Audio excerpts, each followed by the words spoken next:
Hey Ryan, what's up, man? Hey Devin, hey, sorry, I'm running a little late, but I'll be there soon. Okay? Hey, you feeling okay? Oh yeah, I'm fine. It's just a little cold, but it's not gonna slow me down. Hey Ryan, how about you just stay home, man? Get some rest. What? You scared of a few germs, man? Lighten up. I'm fine. I'm sorry, man. I'm not doing this today. Okay? Go home and get some rest. I'll see you soon. Whatever, man. Your loss. Greetings, my fellow decrepit invalids and other sick people. I hope you're doing well today and that you're fighting the good fight. In today's video, we are going to be talking about some of the stigma around not sharing your sickness with others. It seems like this is something we shouldn't really have to talk about, but I think that we do. So let's get right into it.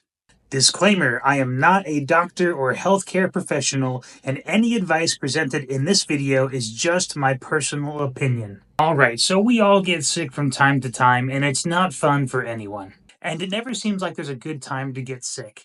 At least in my experience, it always seems like you get sick right before a big project at school, before a meeting at work, or before a family wedding or something like that. And for at least some of these events, I think we can all understand that sometimes you kind of got to suck it up and push your way through for something like a wedding. But today, I want to talk about those times where I think we have a little bit more choice in the matter. The times where your kids are supposed to go play with their friends, but one of your kids has a runny nose, or you're coughing up hairballs and feel like you just need to be at work. Well, yeah, Debbie, don't you know that these spreadsheets aren't going to write themselves? But before we get into those, let's talk about what is considered normal in today's society, at least from my perspective. To me, it seems like that if people are hit really hard, and I mean really hard, by some kind of cold or flu, to the point where they are like bedridden, I think that most people are going to take the time to stay home and rest and recover. But this trend only seems to extend to the most severe cases. Once we get into the territory of a light or even a moderate cold, people's precautions seem to be much more flexible around the circumstances. I think we've all had a few coworkers show up from time to time who are just full on snot bubble. They're coughing up a storm. They just look miserable. And everyone around them kind of takes a few steps back and looks at each other and says, like, why on earth are they here? Or someone at a family get together brings their kids over with a runny nose and they reassure you that it's only allergies. And then 2 days later, your whole family gets sick. Why is this? Why is there such a norm in our society that when we are sick, we must push on through it and power through it, and we're not going to slow down for nothing? I think part of the problem is our fast paced, go, go, go society that never sleeps. We can't slow down for even a second if we can help it, and we're not going to miss Aunt Mary's birthday just because we have the sniffles. We need to make money. We have people to see, things to do, and I'm not going to be slowed down by a little microscopic virus. And then there is the more self centered aspect of this conversation, the fact that I still want to do these things. Or what I think probably happens more often than not is that when we are at the tail end of a cold, we tend to say something like this: well, me and my family have already been sick, so if we go out in public, it's not going to affect us anymore because we already had it.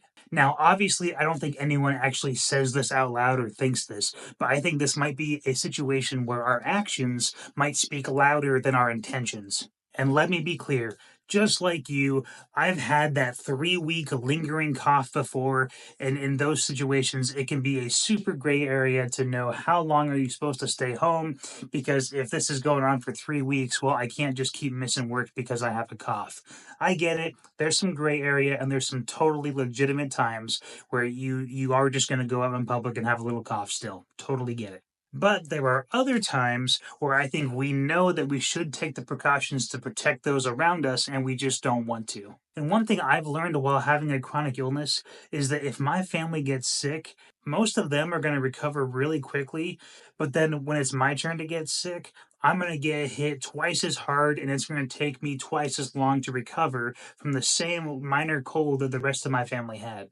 And for a bit of context, I used to be someone that did not get sick very often, and when I did, I usually bounced back pretty quick and pretty easily. But now that I have other health issues, a simple cold can really take a lot out of me, and it's actually given me a different perspective on those pandemic years.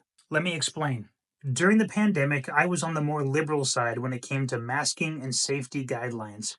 Part of this was due to the fact that I was working 60 hours a week at FedEx, delivering everyone else's packages while they stayed quarantined at home. And let me tell you this, as someone who was out in the workforce while everyone else was quarantined in their home, it didn't take very long for me to let my guard down. Especially because all of 2020 and 2021, I never got sick once. Now, 2022 was a different story once everyone came out and started interacting again.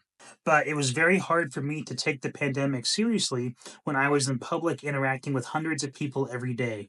I delivered to hospitals, retail stores, small businesses, residents. I had to take dozens of signatures from people every hour. And I even picked up and delivered COVID tests from sick people on a regular basis. I probably came into contact with people sick with COVID almost every day and never got sick for those first 2 years of the pandemic. So, needless to say, my opinion of people hiding in their homes during the pandemic was not very good at that time. And I will admit, as someone who at that time had never experienced a chronic illness, I did not exactly understand the reasoning behind someone who was chronically ill wanting to stay home and protect themselves from getting sick. Now, apparently, God has given me my own chronic illness to give me much more sympathy and understanding of what those people were thinking and experiencing during the pandemic, because now I'm expressing those exact same concerns with my own life. And there are times I admittedly am hiding myself in my house or even hiding my kids in my house to try and prevent me from getting sick. Man, sometimes divine intervention can be really ironic. But this video is not just for the chronically ill. And let me explain a little bit about my story so you understand why. In 2022, my wife and I were struck with a really bad stomach bug. So bad, in fact, that it actually sent me to the ER after being sick for about a week. And for context, at this point in my life, I was quite healthy. I was fit. I was exercising regularly. I worked at FedEx, walking 6 to 7 miles a day, and I really just felt good. And it is my personal belief, and I can't say this with certainty, but it is my belief that my chronic fatigue syndrome was actually instigated by this stomach flu. Because once I got sick with the stomach flu, I never fully recovered. And my condition after the stomach flu continued to decline until a few months later, I was completely bedbound for months. And now, 2.5 years later, I am still trying to find ways to get healthy and get back to where I was 2.5 years ago. Now, I am grateful that I have continued to push forward and to gain pieces of my life back slowly but surely. But I'm nowhere near where I used to be, at least not yet. And this is why I'm bringing this up now. Because after COVID, there was a condition that got a lot more traction. Well, it's really two conditions that overlap in some regard. That is, first of all, long COVID. People who got COVID and who have suffered for months or even years after contracting the virus. But believe it or not, this condition is not really new. You see, there's another condition known as post-viral syndrome. It's essentially the same thing as long COVID, but it can happen with any cold or flu virus. And this post-viral syndrome has been documented for decades. Quite simply, it just means that your body got sick with a virus and it has never really recovered. From my understanding, this is what I am dealing with. Now, this name might be substituted with other names like chronic fatigue syndrome, long COVID, Lyme disease, etc. Doctors seem to have a whole host of names for people with prolonged suffering for unknown reasons, especially after some kind of viral infection that never fully resolved itself.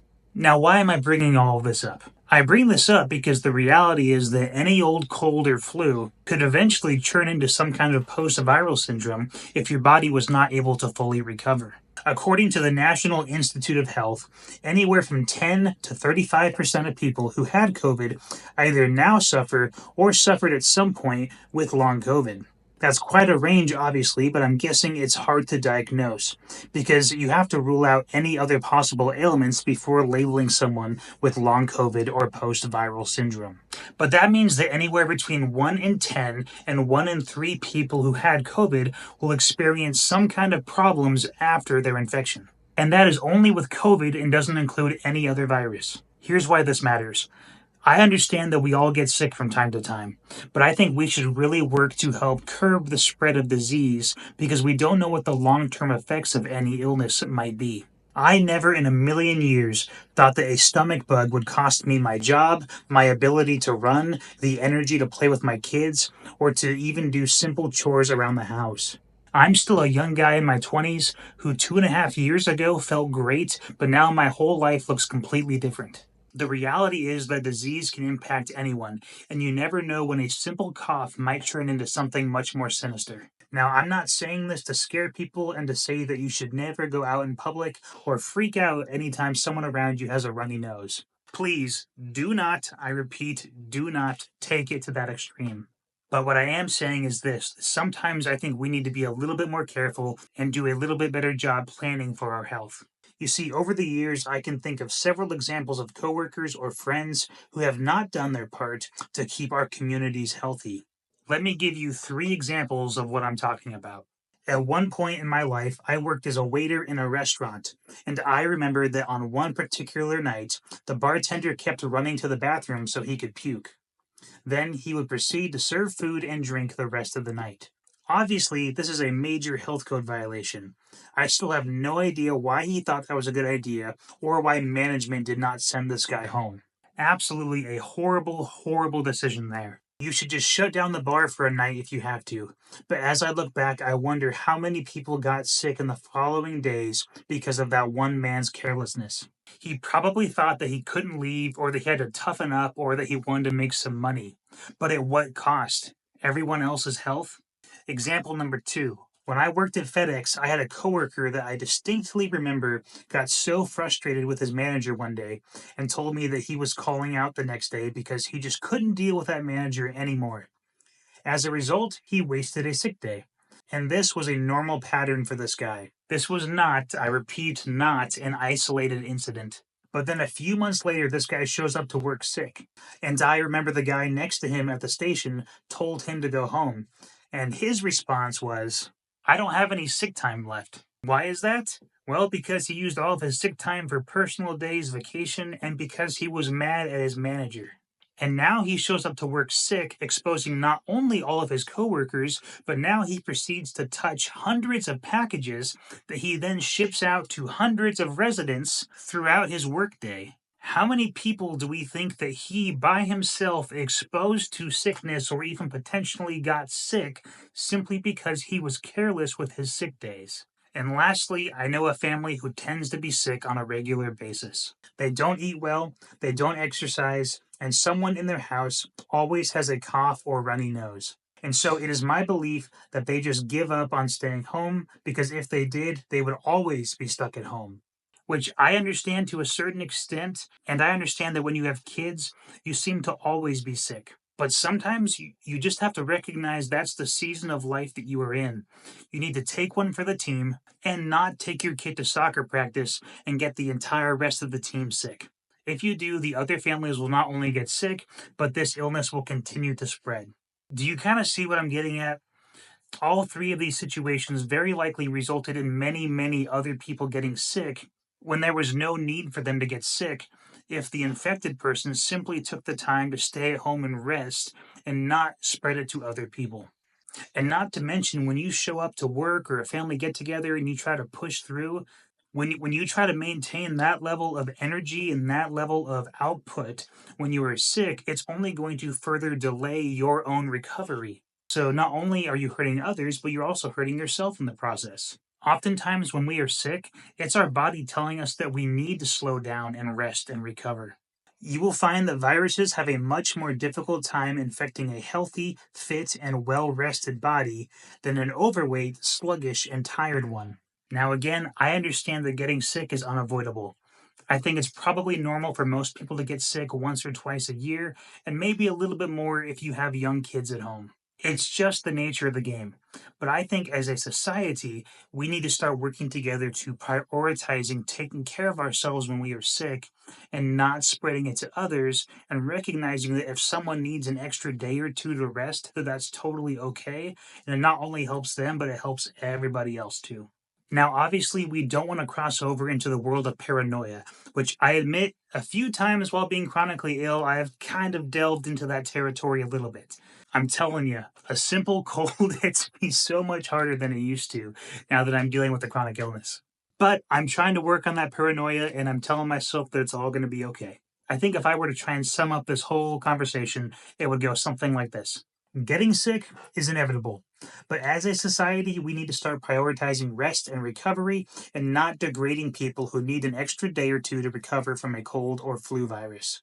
We need to make it normal to listen to our bodies when we are sick and provide them with the nutrients and recovery time necessary to bounce back effectively. So, next time you're planning to go to work, but you still got a little sniffle, maybe give it some thought. And think not only about how you might hinder your own recovery, but how you could potentially harm someone else's health needlessly. But what do you think about this topic? I'd love to hear your thoughts and your insight down below, so feel free to leave a comment. You never know if your words might encourage somebody else or help them learn something. And if you found this video encouraging in any way, I would really appreciate it if you gave me a thumbs up and maybe even consider subscribing to the channel if you enjoyed the content. And with that, my friends, please take care of yourselves. God bless you, and we will see you in the next one. Adios.